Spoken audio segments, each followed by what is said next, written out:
Oh, ito yung sunod, mga kababayan. Ano yung sunod, Kent? Dito tayo. Nako, mga kababayan. Alam nyo ba? Hindi pa. Sige, ito na. Alam nyo ba, mga kababayan, na ang Davao City ngayon ay labo-labo na? Kung ang mga DDS politicians ay labo-labo na, ang Davao City labo-labo na rin. Bakit? Mga kababayan, kaninang umaga sa balita ng News 5. Ano yan, Kent? Balita na yan. Balita sa News 5, yung opisina ng DENR sa Davao na puno ng basura. Ganun po si Baste Duterte, mga kababayan, magresolba ng problema. Bakit? Labo-labo na sila, biruin nyo DENR Davao, ilan ang staff ng DENR sa Davao? Ibig sabihin, anti-Duterte na sila kasi kinalaban las Baste. Ito mga kababayan. Panoorin natin ang balita ng News 5. Ito, mga kababayan, ako po, giahak. Ito, News 5, balita. Ito, News 5, basura. Basura sa Davao. Ito na. Ito, ganito si Baste magresolba ng problema. Una, tambak na basura sa DENR 11 kasunod ng utos ni Mayor Baste.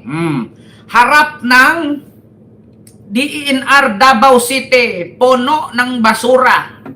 Kasi, ganito po kasi mga kababayan, tambak ang basura sa labas ng tanggapan ng Department of Environment and Natural Resources or DENR ng Region 11 kasunod ng pahayag ni Davao City Mayor Baste Duterte na gawin itong garbage collection point. Putang ina. Bakit nga ba ginawa at inutos ni Baste na dito daw sa DENR Davao City itabon ang mga basura para ito'y gawing garbage collection point? Kasi ganito po mga kababayan, nag-ugat ang utos na ipasara ng DENR 11 ang gumuhong New Carmen Sanitary Landfill dahil ikinasawi ng ilang residente kamakailan at nagresulta naman ng problema sa basura sa lungsod. Kasi mga kababayan, yung tapunan ng basura ng Davao City ipinasara ng DENR kasi nga natabunan itong mga nakatirang malapit doon at mga namatay. May mga namamatay natabunan ng basura. Ngayon mga kababayan, ipinasara ng DENR. Hindi na sila pwede magtapon doon. Ang ginawa ni Baste, inutos niya na doon daw itapon sa harapan ng DENR office para doon daw hakutin ang basura. Tinawag nga itong garbage collection point. To manage waste collection moving forward, we have identified additional collection points, including one in front of DENR. So they can personally appreciate the volume of garbage that accumulates when an essential public service is halted indefinitely na unang pahayag ni Mayor Baste sa Facebook post. So ganito pala mga kababayan ang pagresolba ng problema ng mayor. Tapos tatakbong presidente, patay tayo dyan. Ganito po yan. Kung ipinasara ng DENR, kasi nga ganito mga kababayan, ang DENR po, meron po silang sinunod na utos. At pangalawa, trabaho po ng DENR ang pangalagaan ang buhay ng kalikasan at buhay ng mamamayan. Ngayon, kung ang kalikasan ay nakapurwisyo na sa mamamayan, iwasan. Una, kapag kang ang kalikasan ay sinira, anong gagawin ng DENR? Ipatigil na sirain para ma-develop muli. So ngayon, nakita ng DENR na hindi maganda ang tapunan, kaya ipinasara kasi may mga na-damage na, natabunan ng basura at namatay. So ang ginawa ng DENR, pinasara. Ngayon, ikaw bilang isang mayor, hahanap ka ng paraan.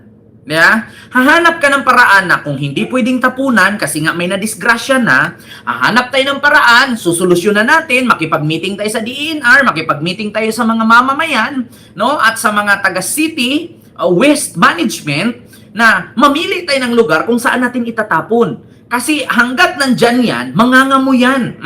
So instead na yan ang gawin ni Baste, anong ginawa niya?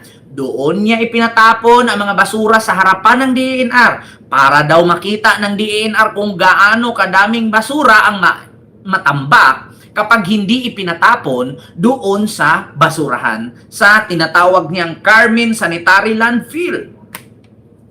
Putang ina mga kababayan, kung ganyan palang klaseng mindset ang mamuno sa isang lugar, pag sinabing bawal tawiran kasi nakrak ang tulay, saan mo padadaanin? Halimbawa ako taga city engineer.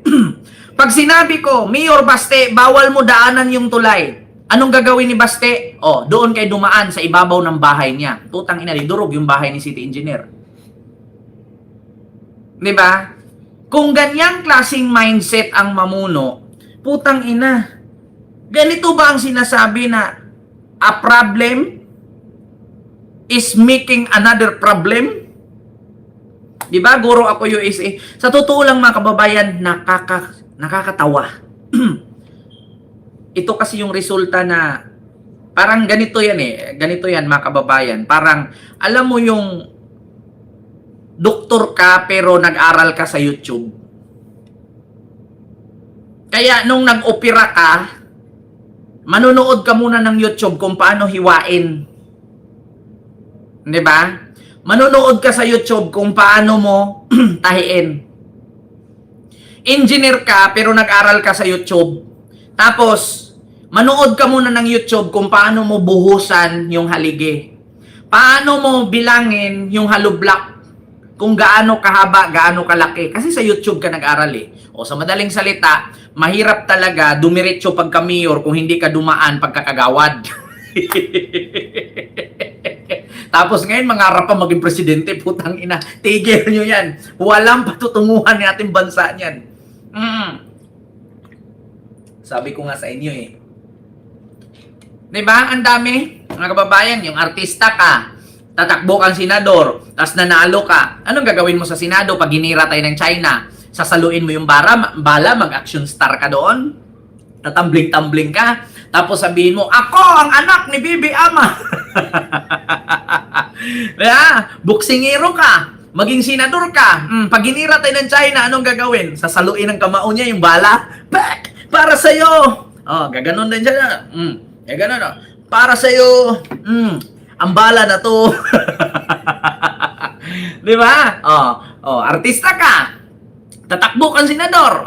Pag nanalo ka, tapos sasabihin mo, pag nag-away-away sila, sasabihin mo, bigyan ng jacket dyan. Boom, tarat-tarat. Boom, tarat-tarat. Tararat-tararat. Boom, boom, boom. Utang ina mga kababayan. Kaya nga sabi ko sa inyo, iwas-iwasan niya yan. Hindi maganda yan. Kita nyo mga kababayan. Wala. Opisina ng DENR nangamoy tae. Tingnan nyo mga kababayan, si Banat Bay. Tatakbo daw senador.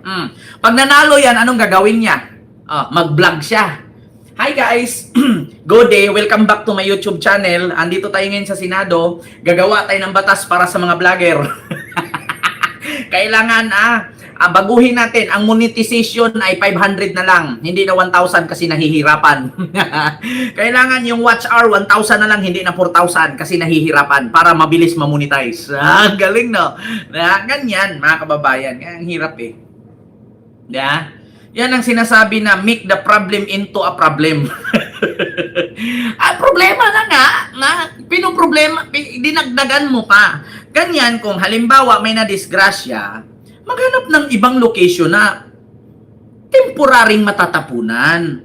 Kasi sa totoo lang mga kababayan, ang Davao, malaki po ang Davao. Hindi nyo nga alam na sa loob ng syudad may tatlong sityo ng squatter dyan eh. Tapos ipapakalat nila sa buong mundo na para daw Singapore. Putang ina. Sa Davao ba may mag-jogging na walang brief? Sa Singapore, maraming nagja-jogging ng tanghaling tapat, mga walang brief eh. Maniwala ako na ang Davao ay parang Singapore. Kung ang ilog dyan sa Davao, may barko na nag-iikot-ikot, nagkukuha ng basura, no? Nagki-cleaning. Pangalawa, maniniwala ako ang Davao na parang Singapore, kung lahat ng korap dyan binibitay. Putang ina, takbuhan nga ng krimen eh. Takbuhan nga ng drug lord eh. Takbuhan nga ng kriminal eh. Halos araw-araw headline, may droga, smuggling, cigarettes, illegal. Putang ina. Huwag yun na ipagpakalat na ang Davao ay parang Singapore. Bakit? Ang Singapore may layo nagbuga ng tubig. Sa Davao, may kanta na kami ay apoy na hindi mapatay. Ang Davao, merong pinuno na nagmana ng mga nagmana ng kapangyarihan ni Dora. Kung saan-saan larga. Putang ina, mga kababayan. Kaya kung ganyang mindset, no? Kung ganyan ang mamuno na imbis na resolbahin, dinagdagan mo pa, wala talagang pag-asa. And that is what we call make the problem into a problem. Tapos isisi kay Marcos, pero si Baste naman nag-utos. Akala ko ba DDS ang Davao? Ayan na. Ang umpisa na hindi sila magkakasundo, palitan nyo na. DENR Davao, alam nyo na sino ang susunod. Sino ang susunod na ahensya na makakalaban ni Baste? Sabi ko sa inyo mga kababayan, naku po, wala na. Wala na. We resolve the problem, negotiate or mitigate. Closure of landfill usually due to a violation in court. Making DENR 11 a collection point, would the Davao City think would help or just agitating anger? Please note that every LGU must have solid waste management while implementing occupation safety and health as well. Paano ba naman kasi? Ang dami kasing nakatira sa malapit sa basurahan. Kasi nga Singapore eh. Diba? Yun po yun, mga kababayan. O diba, kaibigang Oso, magdadala lang siya ng pukpok dun sa Senado kung gano'n. Yung kaibigan ni Maharlika. So yun lamang mga kababayan, no? Yung ating live, no? Sa mga oras na ito. Nagkaunsihan na mga DDS, mga kababayan. Si Sal Panelo at si Alvarez. Kontrabida sa plano ni Cayetano at Marcoleta. So yun lang mga kababayan, maraming salamat po sa inyong lahat. Hindi ko po kayo maisa-isa, no? Huwag niyo pong kalimutan mag-like. Mga kababayan, ipantay niyo po yung like.